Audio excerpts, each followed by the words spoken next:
దోషాల గురించి మాట్లాడేటువంటి నైతిక విలువలు నీకు లేవు, నైతిక స్థైర్యం నీకు లేదు. ఆ నైతికత లేనటువంటి వ్యక్తిని నువ్వు ఏ మతాన్ని ప్రేమిస్తావో ప్రేమించుకో. ఈ దేశంలో సర్వమత సౌభ్రాతృత్వానికి ప్రభుత్వాలు కట్టుబడి ఉన్నాయి భారత రాజ్యాంగం ప్రకారం. అంతే తప్ప ఒక మతాన్ని, ఒక ధర్మాన్ని, ఒక ఆచారాన్ని కించపరిచే విధంగా నువ్వు మాట్లాడటం అనేటువంటిది చాలా తప్పు. ఇది హైందవ సంస్కృతి ఒప్పుకోదు.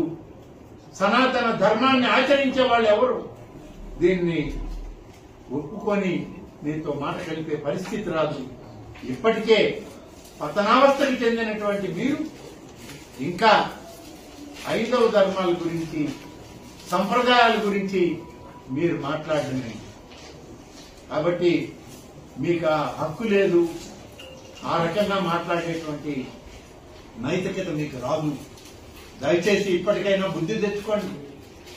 సాక్షాత్తు ఆ దేవదేవుడు పాదాల చెంత ఉన్నారు. కనీసం అప్పుడప్పుడు ఆ పాదాలు తాకైనా మీరు కొంతైనా పుణ్యం పుచ్చుకోండి. మేము హిందువులు అని చెప్పడం కాదు, హైందవ ధర్మాన్ని గౌరవించండి, సనాతన ఆచారాలను గౌరవించండి, ఆగమ పండితుల యొక్క శాస్త్రాలను గౌరవించండి.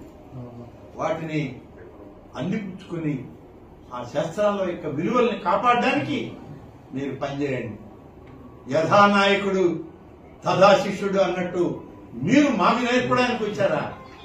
సిగ్గుమాలినటువంటి మీ చర్యల వల్ల ఇవాళ హిందూ సమాజం చీకొడతా ఉంది మిమ్మల్ని.